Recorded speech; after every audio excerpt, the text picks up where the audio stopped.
Why Mike Winger is wrong about primogeniture and Adam's firstness. Mike Winger and other complementarians argue that because Adam was created first, he had authority over Eve. They call this the principle of primogeniture. But here's the problem. Ancient Jews didn't actually believe that being the firstborn automatically gave you authority. The Bible itself shows the opposite over and over again. Hi friends, welcome back. Today we're going to talk about a common complementarian claim that Adam's so-called firstness gives him authority over Eve. Mike Winger makes this argument often, but if we look at the Bible itself, we see that primogeniture, the idea that the firstborn automatically inherits authority and blessing, was never a fixed rule. In fact, God himself consistently overturned it. Here's the argument. Adam was created first. Therefore, Adam had leadership, authority, and a role over Eve. This is supposedly based on primogeniture, the ancient practice where the firstborn son received the inheritance and family leadership. But here's the reality. Primogeniture was a cultural custom, not a divine law. The father could give the inheritance to a different child, and scripture repeatedly shows God rejecting the firstborn in favor of another. It's also important to understand what primogeniture really meant. Primogeniture was about birth inheritance. Who got the double portion, the family land, and the father's blessing once the father died. The law even laid out guidelines for firstborn inheritance. But notice, it was always about the father's family estate. It had nothing to do with creation order. Adam and Eve weren't born, they were created. So to use primogeniture as a lens for Genesis is already forcing a cultural practice onto a story where it doesn't belong. Even when it came to inheritance and birth order, the Bible repeatedly showed that being first didn't guarantee authority. Being first didn't guarantee anything. Cain and Abel. Cain was firstborn, but God favored Abel's offering. Ishmael and Isaac. Ishmael was Abraham's firstborn, but God chose Isaac. Jacob and Esau. Esau was first, but Jacob received the inheritance and blessing. Reuben and Joseph. Reuben was Jacob's firstborn, but Joseph got the double portion and leadership. Manasseh and Ephraim. Joseph's firstborn was Manasseh, but Jacob deliberately blessed Ephraim instead. David, the youngest of Jesse's sons, chosen over all his older brothers.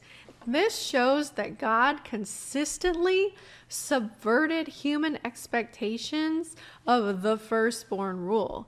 Being first never guaranteed authority, blessing, or leadership in God's plan. Ancient Israelite culture recognized primogeniture as the normal inheritance pattern. The firstborn son usually received a double portion of the estate and leadership within the family, but it was flexible, not absolute.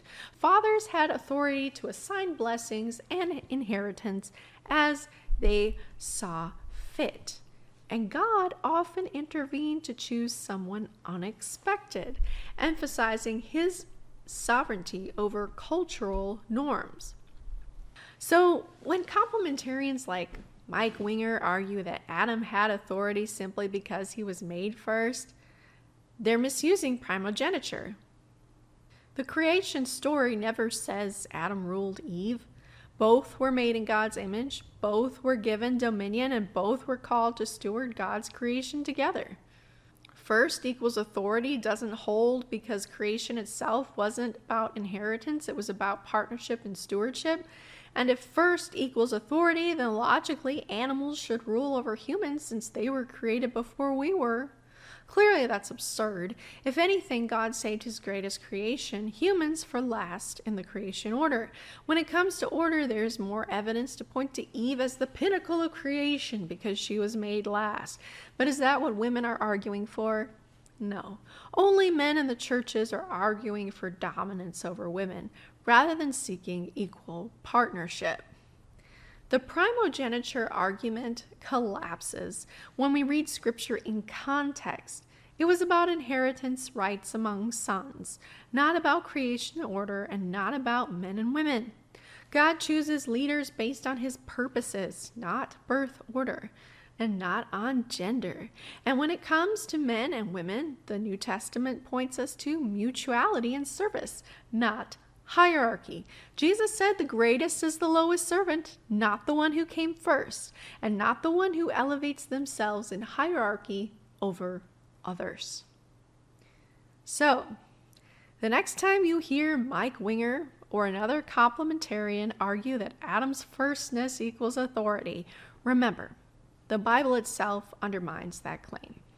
Throughout Scripture, God has used the weak to shame the strong, repeatedly chooses outcasts or nobodies over the rich and powerful, chose fishermen as followers and disciples instead of educated teachers of the law. God consistently subverts human expectations and constructs. If God really believed in this strict order of creation, an order of hierarchy that complementarians have concocted, he would not consistently subvert it in the Old Testament and speak against it constantly as Jesus did. People who seek power and domination over others always use whatever means available to them to get it, and then construct lies to attack those who oppose them. That's why women often get a bad rap, are labeled as feminists, are accused of being too emotional or easily deceived. It's to hold up male systems of dominance and as a means to crush others to protect their power. It is truly a system of perversity and evil held up by misused Bible verses, twisted and presented as God's order, when it couldn't be farther from the truth. Complementarianism, created in 1988, was nothing more than a desperate attempt to save the patriarchal systems of power. Check out my video about the hidden history of complementarianism if you want to learn more. I'll link it down in the description. Thanks for watching, and if this challenged you or gave you a new perspective, hit like, share it with a friend, and subscribe for more deep dives into how we can break free from this harmful theology.